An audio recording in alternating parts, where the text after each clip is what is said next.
कुछ एपिसोड पहले हमने 2-3 वीडियो बनाया था ब्रांड पोजीशनिंग के ऊपर, जिसमें बताया था कि ब्रांड पोजीशनिंग क्यों मैटर करता है और ब्रांड पोजीशनिंग है क्या और इसका की पॉइंट्स क्या है।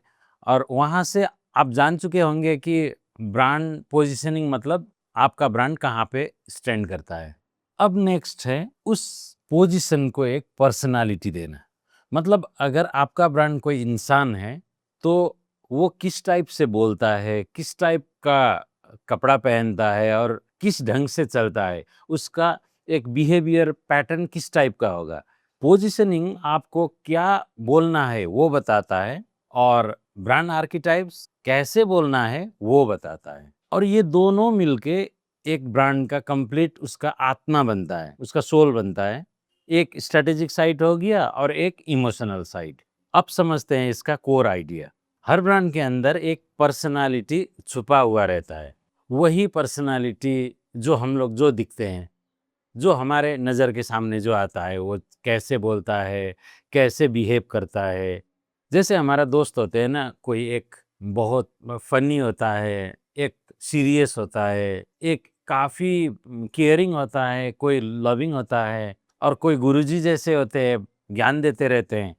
इसी ह्यूमन साइड को स्ट्रक्चर करने के लिए एक बहुत बड़े ह्यूमन साइकोलॉजी का एक सम्राट थे कार्ल यंग, उन्होंने ही ये कंसेप्ट दिए थे।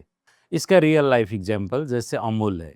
अमूल बस आपको दूध, पनीर और बटर नहीं बेचता, हमें एक care giver kind of feel करवाता है।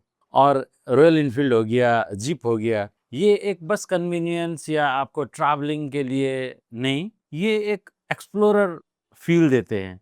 और ऐसे ही तनिष्क, ये ज्वेलरी नहीं, एक क्रिएटर फील देते हैं।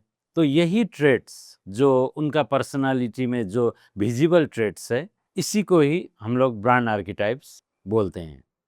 ऐसे हर ब्रांड ना एक रोल प्ले करता है और यही रोल उनका मार्केटिंग डायरेक्शन डिफाइन करता है। ऐसे ब्रांड आर्किटाइप्स ना सब कुछ एक ब्रांड का डिफाइन करता है, जैसे फॉन्ट क्या होना है, कलर क्या होना है, उसका विजुअल एड्स कैसे डिजाइन करना है। ये सब वही पर्सनालिटी के आधार पे आगे डायरेक्शन बनाते हैं। जैसे हीरो टोन है तो हमेशा एक सुपर हीरो काइंड ऑफ ही होगा। अगर लवर है उसका ट्रेट तो एक इमोशनल सॉफ्ट यही होगा। अगर सेज गुरुजी काइंड ऑफ है तो काम होगा, नॉलेजेबल होगा। लोग ना प्रोडक्ट से ज़्यादा ना वो उसका इमोशन खरीदते हैं और वो इमोशन को कंसिस्टेंट बनाने में ब्रांड आर्किटेक्ट्स का मेन रोल होता है। अगर मेरा ब्रांड आज एकदम फनी लग रहा है और कल सीरियस लग रहा है, तो बायर को वो कम्युनिकेशन उतना जचता नहीं कि कंसिस्टेंट नहीं लगता, तो ट्रस्ट उससे इधर-उधर भटक जाता है। अगर फनी लगना है तो हर दिन फनी ही लगना है, अगर सीरियस है तो सीरियस ही लगना है। तो ये वही पर्सनालिटी ट्रेट से ये डिफाइन होता है।